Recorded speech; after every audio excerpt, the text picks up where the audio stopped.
सुप्रभात। जय श्री कृष्ण। कल अध्ययन किए गए श्लोकों के माध्यम से हमने समझा कि कर्म योगी और ज्ञान योगी दोनों ही प्रकार के मुनि, दोनों ही प्रकार के पुरुष अपने अपने कर्म का और ज्ञान का प्रयोग करते हुए एक ही फल को प्राप्त होते हैं, उसी मोक्ष की ओर अग्रसर होते हैं। दोनों का फल एक ही है। किंतु श्री कृष्ण ने यह भी कहा कि संन्यास मार्ग से होते हुए मोक्ष को प्राप्त करना, उस ब्रह्म को प्राप्त करना अत्यंत कठिन कार्य है। ऐसी स्थिति में बहुत सरल मार्ग है कि हम कर्म को करते हुए आसक्ति से रहित हो जाएं और इस प्रकार हम उस ब्रह्म को, उस मोक्ष को, उस अविनाशी तत्व को अत्यंत शीघ्र पा सकते हैं। आगे श्री कृष्ण क्या समझाते हैं, आइए जानते हैं। श्लोक संख्या 7। योग युक्तो विशुद्धात्मा विजितात्मा जितेन्द्रियः सर्वभूतात्म भूतात्मा कुर्वन्नपि न लिप्यते। श्री कृष्ण कहते हैं, कर्म योगी शुद्ध आत्मा, आत्म संयमी और जितेंद्रिय, सभी प्राणियों का परमात्मा स्वरूप आत्मा कर्मों को करते हुए भी बंधता नहीं है। भावार्थ, यहाँ श्री कृष्ण प्राणियों की विशेषताओं का उल्लेख करते हुए कहते हैं कि वे प्राणी जो कर्म योगी हैं, अर्थात आसक्ति से रहित हो कर्म के प्रति अग्रसर हैं, ऐसे कर्मयोगी वे शुद्ध आत्मा जिनके भीतर किसी प्रकार का राग द्वेष नहीं है, जो छल कपट नहीं जानते, किसी भी प्रकार से वैर भाव इत्यादि उनके भीतर नहीं उपजते, ऐसे जो आत्म संयमी हैं, अर्थात जिन्होंने संयम को धारण कर रखा है, धैर्य को अपना शस्त्र बना रखा है, ऐसे जितेंद्रिय मनुष्य जिन्होंने धैर्य को धारण करते हुए अपनी सभी इंद्रियों को अपने वश में किया हुआ है, ऐसे सभी प्राणियों का जो परमात्मा स्वरूप आत्मा है, क्योंकि ऐसे सभी प्राणियों का आत्मा केवल आत्मा नहीं है, वह परमात्मा का स्वरूप है, क्योंकि ये सभी प्राणी अपनी अपनी विशेषताओं के जरिए अपने कर्मों को करते हुए भी उस ब्रह्म प्राप्ति की ओर अग्रसर हैं। ऐसे परमात्मा स्वरूपी आत्मा कर्म को करते हुए भी उसमें कभी बंधते नहीं हैं अथवा उसके बंधन से सदैव मुक्त रहते हैं और अंत में उस अविनाशी तत्व को प्राप्त होते हैं। आगे श्री कृष्ण कहते हैं, श्लोक संख्या 8। नैव किंचित करोमीति युक्तो मन्येत तत्त्वविदः पश्यन् शृण्वन् स्पृशन् जिघ्रन् अश्नन् गच्छन् स्वपन्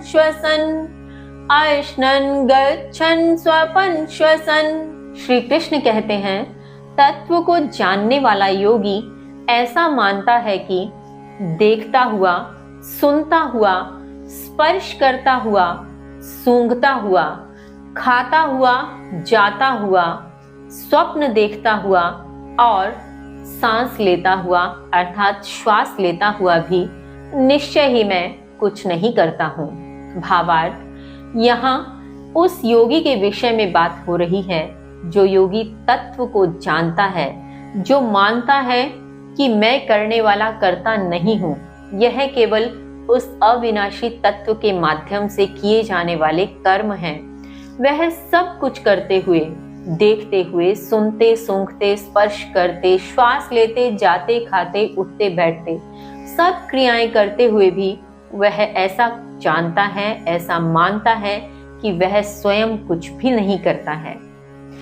इसी क्रम में आज हम श्लोक 9 का भी अध्ययन करेंगे, क्योंकि उसका अर्थ भी इसी श्लोक के साथ विस्तार को लिए हुए है, तो दोनों श्लोकों का संयुक्त अर्थ भी एक साथ देखेंगे। इसलिए आगे बात करते हैं। श्लोक संख्या 9। प्रल्पन् विसृजन् गृह्णन् उन्मिषन् निमिषन्नपि इन्द्रियाणि इन्द्रियार्थेषु वर्तन्त इति धारयन् वर्तन्त इति धार्यन्। श्री कृष्ण आगे कहते हैं, बोलते हुए, त्यागते हुए, ग्रहण करते हुए, वह आंखें खोलते और बंद करते हुए भी वह इस प्रकार विचार करता है कि सभी इंद्रियां अपने अपने विषयों में प्रवृत्त हैं। भावार्थ, यहाँ श्री कृष्ण गत श्लोक का विस्तार करते हुए उसी योगी के विषय में बात कर रहे हैं जो योगी यह जानता है और मानता है कि सभी प्रकार की इंद्रियां, सभी प्रकार के कर्म करने वाला वह स्वयं कोई नहीं है। कर्म करने वाला वह अविनाशी तत्व ही है। उस तत्व को जो योगी जानता है, वह आगे यह भी मानता है कि वह बोलते हुए भी, किसी भी वस्तु, किसी भी भाव का त्याग करते हुए भी, कुछ भी ग्रहण करते हुए भी, आंखों को खोलते हुए बंद करते हुए भी, केवल एक ही विचार उसके भीतर चलता है कि ये सभी इंद्रियां अपने अपने विषयों में प्रवृत्त हैं, सभी इंद्रियां अपना कार्य स्वयं ही कर रही हैं, मैं करने वाला कोई नहीं। यहाँ यह समझने वाली बात भी है कि अभी देखिए, हम श्वास निरंतर ले रहे हैं। क्या हम श्वास पर ध्यान केंद्रित कर रहे हैं या हम श्वास को अपने आप चेतन अवस्था में ले रहे हैं? नहीं ना। श्वास स्वतः प्रक्रिया है। कैसे? ये इंद्रिय अपने विषय में प्रवृत्त है। जिस दिन यह इंद्रिय अपना कार्य करना बंद कर देगी, वही इस देह का अंतिम समय भी होगा। तो इस प्रकार से यह तो एक उदाहरण मात्र है, किंतु सभी इंद्रियां अपना अपना कार्य कर रही हैं, सभी इंद्रियां अपने अपने विषयों में प्रवृत्त हैं। यदि हम इस प्रकार से इन सभी इंद्रियों को इनके विषयों में प्रवृत्त मान लें और हम ये समझ लें, इसे अच्छे प्रकार से जान लें कि हम करने वाले कर्ता नहीं हैं, वही अविनाशी तत्व है जो इन सभी क्रियाओं का माध्यम है, तो निश्चय ही हम भी कर्म के बंधन से मुक्त हो उस आनंद को प्राप्त कर सकते हैं। तो ऐसे में किसी प्रकार के कर्ता का भाव हम पर नहीं होगा और न ही किसी प्रकार का दुख हमें विचलित करेगा। आगे श्री कृष्ण क्या समझाते हैं जानेंगे कल। तब तक के लिए जय श्री कृष्ण।